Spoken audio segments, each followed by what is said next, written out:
안녕하세요. 대학백수 이상목입니다. 오늘 이 시간에는 2025학년도 대학 입학 전형계획을 가지고 보고 나눠보려고 해. 아무래도 지금 예비 고3 현재 고등학교 2학년 학생들 같은 경우 굉장히 충격을 받았을 거야. 안 그래도 입시가 굉장히 빠르게 많이 변하고 있는데 또 한 번 더 이런 경험을 해야 되는 부분들이 굉장히 힘들고 어려울 텐데 오늘 그런 부분들을 조금씩 하나하나 다뤄주면서 과연 남은 1년 반 동안 어떻게 준비해야 될지 알려주도록 할게. 첫 번째로는 고려대학교 논술이 부활했어.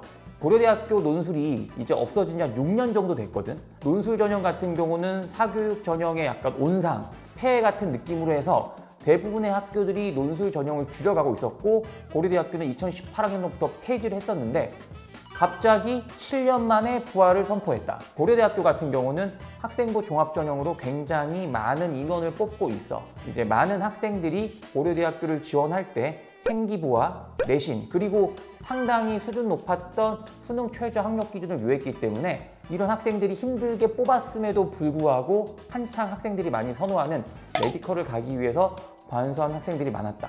근데 그와 반대로 다른 학교들도 그랬고 고려대학교가 과거에도 경험했던 논술로 합격했던 친구들의 충성도는 생각보다 많이 높았다. 자퇴 혹은 반수를 하지 않고 계속 학교를 남았다는 거야. 그래서 이런 부분들로 인해서 대학 측 입장에서는 이 논술 전형을 쉽게 포기하기 어려웠고 그래서 점차 줄여나가고 있었던 와중이었는데 고려대학교 역시 다시 부활을 선언하면서 수능에 대한 비중을 조금 더 축소해 나가기 위한 뭔가 발판을 마련하지 않은가 싶어. 두 번째로는 성균관대학교가 다군으로 이동을 했다. 그 말은 뭐냐면 모든 학과가 이동한 건 아니고 성균관대학교 글경, 글밤회를 이동시켰어. 이게 무슨 의미가 있냐면 다군에서는 중앙대학교 경영, 중앙대학교 창의, 소프트가 짱을 먹고 있었어. 가나군에 서영고, 서성한 쓴 친구들이 다군에 쓸 곳이 없는 거야. 그러다 보니 그냥 중앙대로 많이 지원했고 100명 뽑는데 예비 1000번까지 합격할 정도로 엄청난 학생들이 지원을 했고 그만큼 추가 합격도 많이 돌았어. 그런데 이제 그 자리를 성균관대학교 글로벌경영 글밤회가 바로 그 자리를 채우러 간다. 그로 인해서 연고대급 정도 쓰는 친구들이 나군에는 서울대는 상향이니까 쓰기 어렵고 서강대 경영은 또 하향이니까 쓸 필요가 없었고 다군도 중앙대밖에 남지 않으니 사실 연고대 문과를 쓰는 학생들에게는 정시가 3번의 기회가 있다라고 하긴 하지만 가군, 연고대 쓰는 기회 1번밖에 없었거든. 근데 그 기회가 이제 다군의 성균관대로 인해서 한 장의 카드가 더 생겼다라고 생각하면 될 것 같아. 그 다음에 이제 마지막으로 중요한 게 확률과 통계, 사회탐구를 응시하고도 공대를 갈 수 있는 길이 열렸다. 그것도 뭐 지방대가 아니라 연세대를 포함한 성균관대, 한양대, 중앙대, 경희대 등 서울 상위권 10개 대학교에서 확률과 통계, 사회탐구로 공대, 의대를 지원할 수 있는 길이 열렸어. 사람들이 많이 물어보더라고.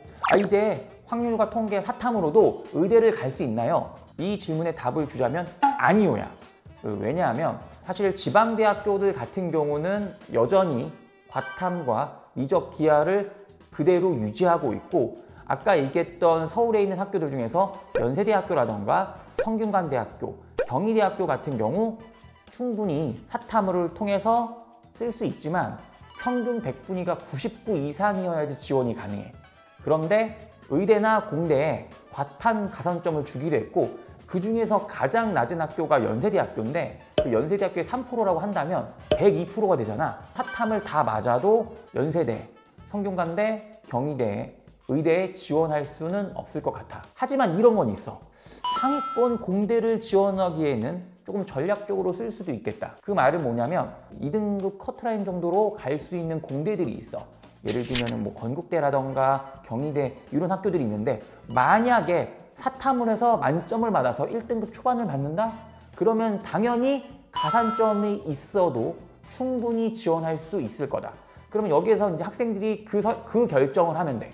이과 학생들, 즉 과탐을 지원한 학생들이 문과로 지원하는 걸 막기 위해서 사탐에도 가산점을 줘.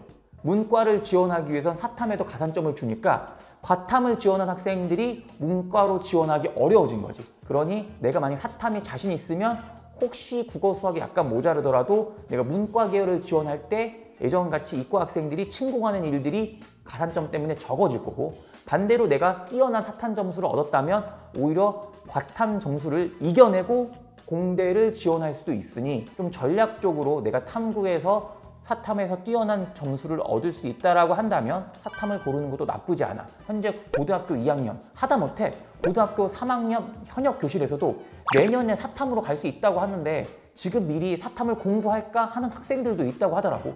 그만큼 이 입시가 지금 굉장히 혼돈이고 어려운 상황이고, 과연 확통사탐의 결과가 어떻게 될지는 아무도 모른다.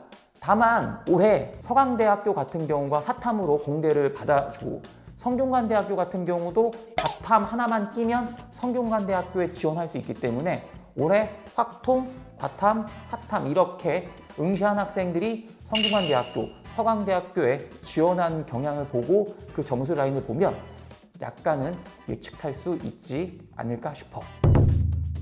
지금까지 2025학년도 대학 입학 전형 계획에 대해서 간단하게 알아봤어.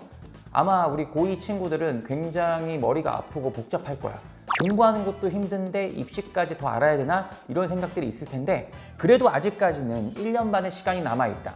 우리 고2 학생 친구들은 남은 기간 동안 일단은 공부에 좀 더 전념을 해서 어떤 입시 제도가 나와도 내가 불리함 없이 내가 원하는 학과를 지원할 수 있도록 준비를 한다면 충분히 보상받을 수 있을 거라고 생각을 해.